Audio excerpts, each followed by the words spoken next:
Hey, Jackson, where are you? It's getting kind of late. Jackson, is everything okay? Has something happened? Ugh, why are you blowing up my phone? What do you mean? You're not responding to me, so of course I'm going to be worried and text you. All you're doing is being annoying. If I wanted to talk to you, I would've. What has gotten into you? What are you prattling on about now? Nothing's wrong with me. Okay, fine. Look, when are you getting home? I prepared dinner, but it's getting kind of late and I'm hungry. I didn't want the food to go cold for you though, so I haven't cooked it yet.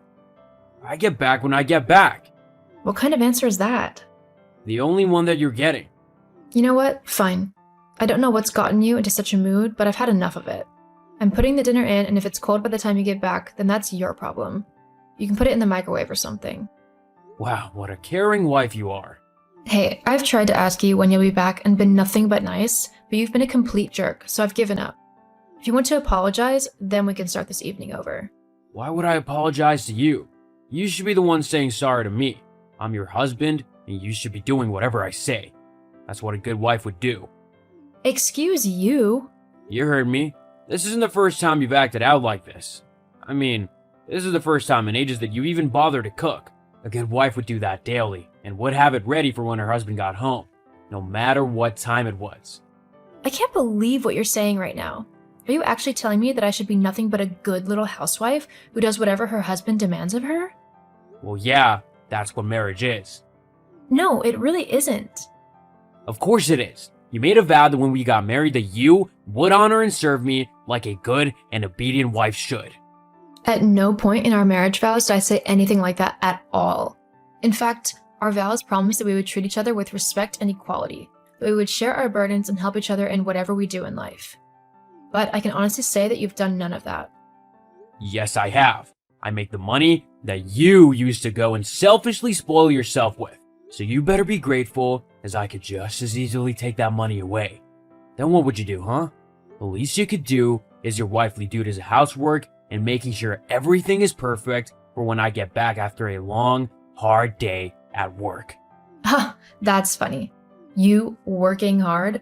Last I heard, your boss was threatening to fire you, as you were performing well below target and your attitude with the customers was abysmal. Well, at least it was with a woman. Figures. Where'd you hear that? I have friends, you know. Well, it's not true. They're just trying to paint me out in a bad light, because they're jealous and intimidated by me. And anyway, you shouldn't be talking to other men. I'm your husband, and I'm the only one you should talk to. I'm not some possession. I am my own person, so I'll talk to whoever I want. And anyway, if you're not even going to come home, then why should I bother sitting around waiting for you? I see you need some time to reflect on your poor behavior. In that case, I'm leaving, and I'm taking the money I make with me. You'll not receive a dime off of me until you apologize for how you behaved to me.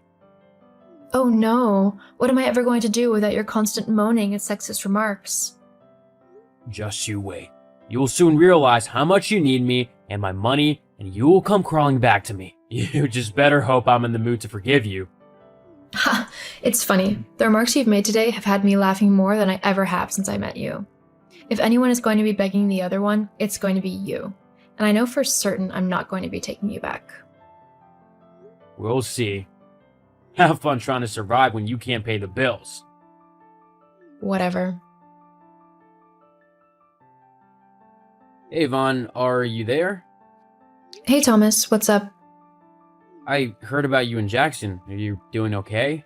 Oh, you heard about that? Well, don't worry about it. I'm doing great actually. I never realized how much he weighed me down, but now that he's gone, I actually feel so much happier and lighter. I actually was thinking about filing for divorce. I just don't know where he is at the moment to serve him the papers. Oh, wow, that's great for you. I'm glad you're happy.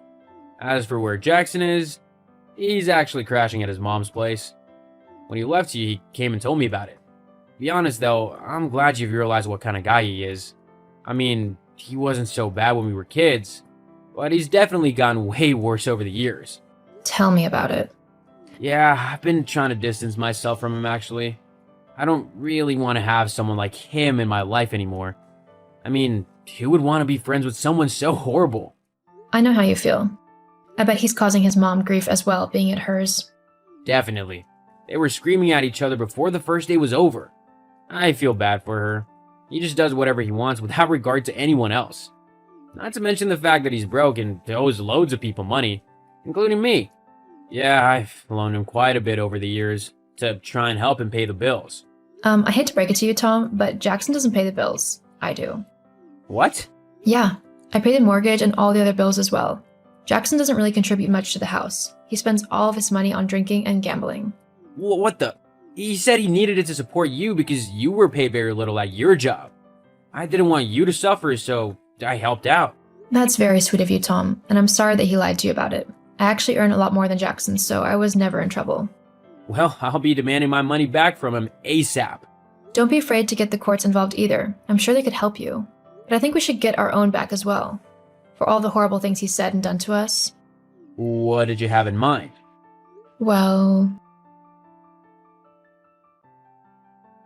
Hello, Yvonne. I know it's been a while since you last heard from me. And I bet you're ready to about apologize for your unruly attitude and beg for me to come home. Am I right? Jackson, has it really been a month already? I guess time really does fly when you're finally having fun. What are you on about? You can't have been having fun. You should have been crying and begging for me to come back home. Oh, I see. You're just trying to make it seem like you were okay without me. You don't need to lie. We both know you've been a wreck since I've been gone. No need to worry, though. Once you apologize, I'll come back home. That's not the case at all. I can honestly say that I've loved every moment away from you, and that I will be happy for the rest of my life knowing that I will never have to deal with you again after this. What? What do you mean? Exactly what I said. With you gone, I was finally able to see that I deserve much better than you, and that you were actually holding me back from a better life. Don't be ridiculous. I'm the only thing in your life that makes it worthwhile. Without me, you're nothing. See? It's that kind of negativity and vile abuse that I haven't missed. Whatever. We can talk about it when I get back home. Make sure you have my dinner ready for me. I'll be there soon. Well, I mean, good luck with that. But the family who lives there now might not be so welcoming to a stranger bursting into their home. Huh? Such a witty repartee. If you didn't understand, and no surprise with that pea-sized brain of yours, I've sold the house. You what? Sold the house. Geez, do try and keep up. Well, why would you do that? That was my home. Actually, it was my home. My name was on the mortgage, and I paid all of the bills so I could do whatever I wanted with it. I'm still your husband, so I'm entitled to half of that money. Give it to me now. What? Not even a please? Anyway, you're not entitled to anything. It was my money, and Thomas and I have used it however we wanted to. What do you mean? Oh, well, after your little tantrum, Thomas messaged me to see how I was doing. We got to talking and soon began seeing each other. Actually, we're on a little trip right now. We used the money from the house. How could you do this to me? You're my wife. About that. You'll be receiving some papers in the post soon. Make sure to sign them. What papers? They're divorce papers. I finally had enough of you and I never want to see you again. You're a petty, sexist, and small man whose only joy in life is demeaning those around you. I'm sorry I wasted so much time on you already. Thankfully, I can start righting that wrong and living my life to the fullest, without you. You won't be able to survive without me. You need my money to pay the bills. Jackson, sweetie, I earn more in 3 months than you do in an entire year. You're the one who needs me, not the other way around. And this time, I'm not going to bail you out of trouble. It's time you grow up. Or don't. I don't care either way now. I'm never going to have to deal with you again. Make sure you sign those divorce papers, otherwise I'll have to get the authorities involved. Goodbye. No, wait, Yvonne! You can't just leave me like this. I'm your husband, so do what I say. Yvonne?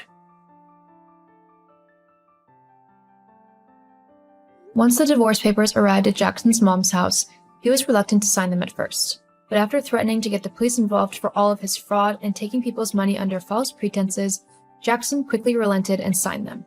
Once free, Thomas and I began to date and got to know each other really well. He treats me how I deserve, with respect and love, and I do the same for him.